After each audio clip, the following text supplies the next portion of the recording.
قضیه‌ای که امروز سر و صداش بلند است این هم باشه بازداشت و اینکه دیپورت کردن یکی از حامیای حقوق و کسی که از مهاجران همه وقت دفاع میکرد ایزد امان نمیتوان در این قضیه بی‌طرف بود. از لحاظ سیاسی اگر بگیریم، از لحاظ انسانی بگیریم، از در همه حالت یک شهروند، یک نفر مبارز، یک نفر مخالف، یک نفری که فکر و اندیشش آزاد بیان میکنه نمیتونه که این نقطه را چیکار بکنه، یک کنج کنار بگذاره. قبل از همه من به خاندان برادر ایزد امان صبری جمیل خواهان هستیم، به فرزندانیان ان شاء الله امیدوار هستیم که سرجمی مردم باعث رهایی و هر چیز زودتر باز هم درباره مهاجران راست بودن رو تمنا داریم. این آرزوی هر یکی ما است. البته هیچگاه همچون یک شهروند، همچون یک انسان در برابر چنین یک پایمال شدن حقوق یک نفر نمیتوانم خاموش باشم. و از جمله حرکت سیاسی گروه 24 در این باره بیانیه خود را نویس و طلب هم کرد و امروز ما در همه برنامه هامون قریب باز هم با مردم دعوت میکنیم که مردم عزیز در این قضیه ها نباید ما و شما خاموش باشیم، بی‌طرف باشیم. تقدیر یک انسان حل می شود. جنایت صادر شدگی است. جنایت در بزرگترین اورانی، در بزرگترین دالان های مقامات جنایت صورت گرفتگی است. طول هفته گذشته اخباری برآمد از طرف وزارت کارهای داخلی توسط رسانه‌های خاور که گویا ایزد امان به تاجیکستان رفت و پاسپورت شهروندیش انیلوت کردند، بکار کردند و تاجیکستان رفت و از در اونجا از طرف وزارت کارهای داخلی دستگیر کرده شد. ببینین برادران، درست است خبری ناراحت کننده است. درست است که تقدیر انسان اینجا حل می شود. از روزهای اول ما بارها می گفتیم که مردم در زنده بودن یا که در بر شما بودن به قدر نفر برسین که به خاطر شما جان خود را، مال خود را، خب عمر خود را سپری میکنن. ولی بدبختانه ما مردم یک سیاست غلط، شاید یک فکرانی غلط داریم. یک نفر وقتی که مرد، وقتی که از بین رفت، وقتی که زندان شد، بعد به قدر کسی میرسیم. امروز برام یک نوار روان کردن، یک جوان زور گریه میکنه. عادتا بنده زید چونین یک فکرانی یک جوان هستم که باید گریه کرده گپ زنم. نباید ما اینقدر ضعیف باشیم. ای مردم، ما باید در نیروی خود، در قوه خود، در باوری خود و در مردم خود باور داشته باشیم. چرا ما باید امروز یک روی نوار ببرم گریه بکنم که برادر عزت بردن، من شب تا صبح خواب نکردم، من گریه میکنم، آب چشم میکنم؟ این اصلا از نظر بنده البته من چون یک عمل جوانمردی نمیبینم. در برابر چنین یک جنایت جوان باید کمر شبه بنده، استاد شوه، مبارزه را دوچند زیاد بکنه. یادم است که یکی از خدمت هایی که خب ایزد امان برادر برای مردم تاجیکستان میکرد، گرچنده که براش هیچ قرضی نبود، هیچ وظیفه نداشت، اما کارهای را واقعا انجام میداد که نه سفارت، نه وزیر کارهای خارجی، نه وزیر کارهای داخلیش، حتی رحمانوف در یگام سفرش تا امروز به هیچ یک مهاجر وا نخورده است و هیچ گاه همدردی در جسدهای بیجان مهاجر نکرده است. برای من یک مثال بیارین از چنین حادثه. آیا کرده است؟ یک منصبدار را، فرقی ندارد رئیس پارلمان است، وزیر کارهای خارجی است، رئیس دستگاه است، رهبر کشور است، یک مثال بیارین، یک نوار بیارین که یک نفر از این مقامات، یک دیپلمات از این مقامات محض به خاطر جسد بیجان این مردم آمد در کدام سردخانه رفت و جسد را گرفت از بودجه کشور روان به تاجیکستان کرد. آیا دیدین؟ آیا هست چنین یک ثبت؟ نیست. بارها و بارها ما در قضیه هویدا گپ میزنیم و تا زمانی که او قضیه روشن نشود باز هم گپ میزنیم. آیا دیدین که یک نماینده از حکومت در بالاترین دالان‌های وزیران و رئیسان وزارت‌ها نشست‌هاشون این قضیه را روشن کرده باشند؟ دو تا احمق از سفارت میبرند، 2 روز در بری آنها مثلا باز هم گم میشد.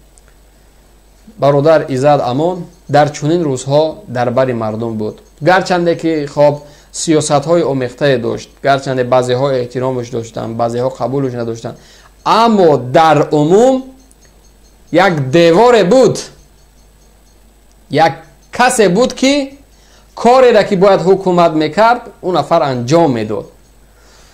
سال 2020 تمام دنیا را بیماری گرفت. جوانهای ما مردم تاجیکستان در فرودگاه افطابوس به افطابوس خوابیدن. ایزد امان بود. ما خطاب کردیم که این مردم طلب از حکومت بکنین برای شما جای خواب، برای شما غذا، برای شما کرایه خانه، برای شما کرایه راه بتن. چون سرقانون کشور میگه شهروند تاجیکستان در خارج کشور زیر حمایه دولت قرار دارد، از زبان من نیست. آن قانونی که اینها تجاوز کرده نوشتن در اون قانون بود، در اون سرقانون نوشته شده بود. اما دیدین، اما ایزد امان همراهی کمانده که تشکیل کردن در شب و روز در حالتهای وزبینه که اصلا دو برادر با هم سلام نمیکردن چون مریض بود، از به خاطر این مریضی میگفتن. آنها رفتن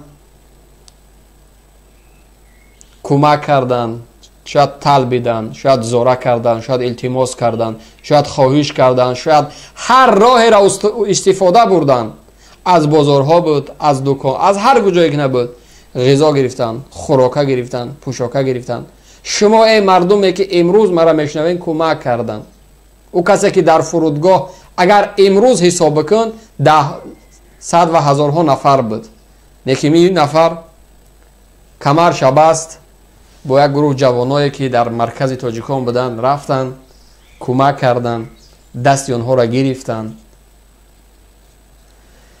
با جایهای خواب کم هم بود، زیاد هم بود جایهای خواب. حتی کسایی که در خانه هاشون بودن با ماشین های شخصی گروه جمع شدن غذا می بردن برای شما می دادن. ساعت رسید است که انا همو کسی که غذا خوردی و گرسنه بودی طلب کردی، ساعت دفاعت رسید است. حرام است به خدا قسم برای جوان مرده که اگر یک ذره کمک از این نفر گرفتین در برابر این مصیبت خاموش هستین، باور کنید حرام است.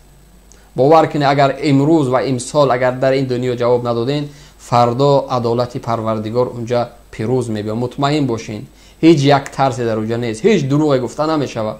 باز هم من از همه شما طلب میکنم ساعت نرسید است که ما گریه بکنیم، ما زوره بکنیم، ما امر بکنیم، ما داد بگیم. نه، طلب قاطعانه باید طلب بکنیم که ای مردم، ای حکومت فاشیست، ای حکومتی که تو امروز برای یک تابوت مهاجر مبلغ صرف نمیکنی، برای ربردن ایزد امان چند میلیون صرف کردی، کیها را خریدی، کدام گنرال ها را خریدی. چگونه یک نفری که 20 سال شناسنامه داره امروز او شناسنامه همچون یک شناسنامه بیکاره پیدا میشه؟ چگونه 20 سال با او شناسنامه اروپا رفت، امریکا رفت، ترکیه رفت، نیم دنیا با او شناسنامه گشته آمد، امروز شناسنامه غیر رسمی شد؟ دروغ است، مردم فریبی است، قلابی از جانب حکومت است. اما طرفاً بعضی نوجوانای ما باور میکنن. یک گروه خورد داخل قوز اجنهایی که بین گردی حکومت میچرخند، جنهایی که هستند، آنها باور میکنن که خب درست است، خب حجتش چنین بود است. و یک 3-4 تا احمقی مسکپوشه که در رسانه ها دور میزنه، ببینید چه میگن، شما مردین بیای قتیمو گپ زنی. نه اجینه، وقت اول همون ماسک رو تا بگیر، تو ناموس غیرت نداری، حتی میترسی از همون ماسک را درود کرده است که از حکومت رحمانوف دفاع میکنی.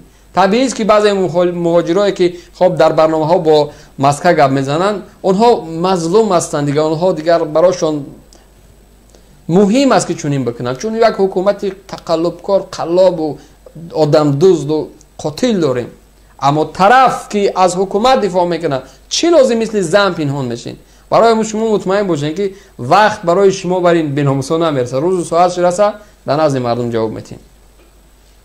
اما طرف دیگر برادران مهاجر باز هم نوابسته از شخصیت، نوابسته از ملت، نوابسته از منطقه، خب در منطقه اروپا هم برادرایی که هستین، ما چندین برادرها قد صحبت داشتم، حتی بعضی کمک هایی که میگه برای ما کردن تا اومدن به اروپا، این زحمت یک نفر بود.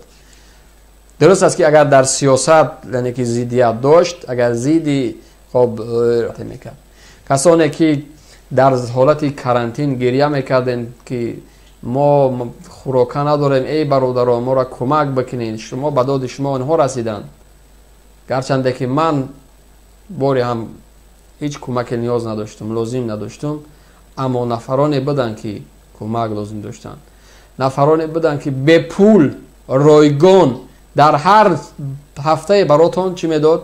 یک برنامه میداد از لحاظ حقوقی، از لحاظ سیاسی چی باید کرد.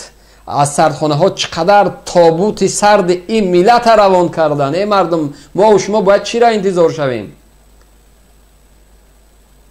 به نام الله کو یک سپیچکا بکنین کو میگین؟ آخه ای مردم دیگر چی گونه؟ آخه منظور از سپیچکایی که شما میگین چی باید باشه؟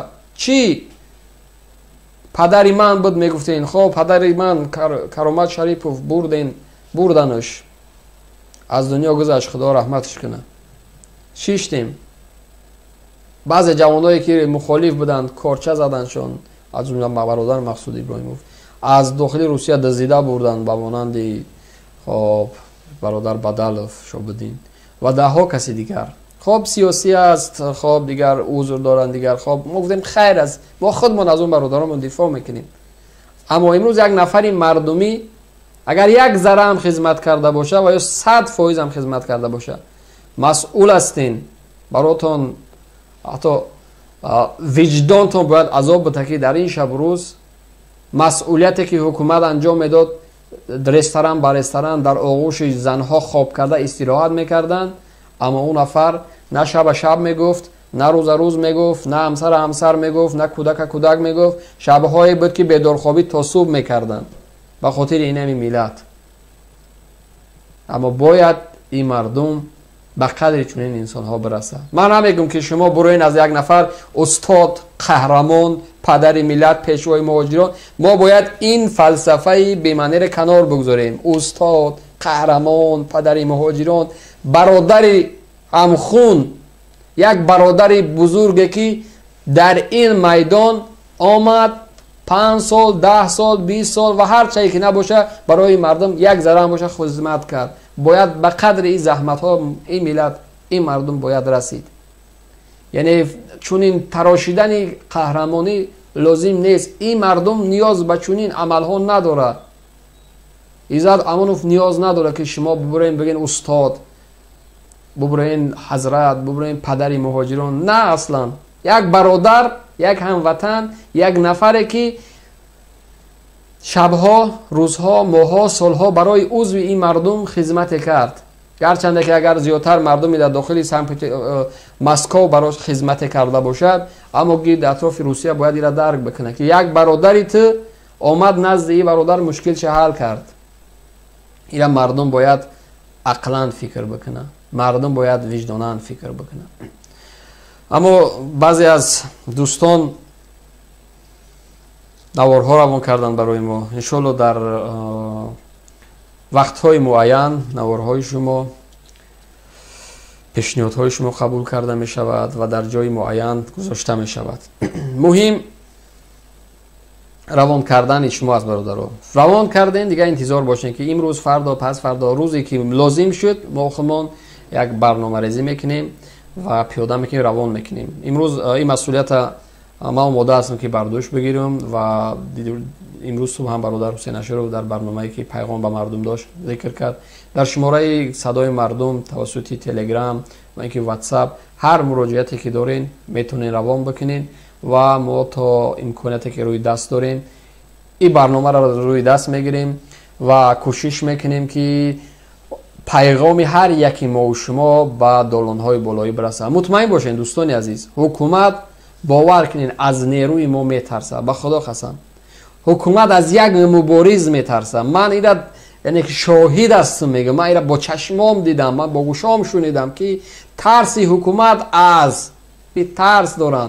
به خاطر اونها ترس از ما و شما دارن. میخوان به هر راه چیکار کنن؟ سر راه ما شوند تا ما دیگه برنامه ریزی نکنیم.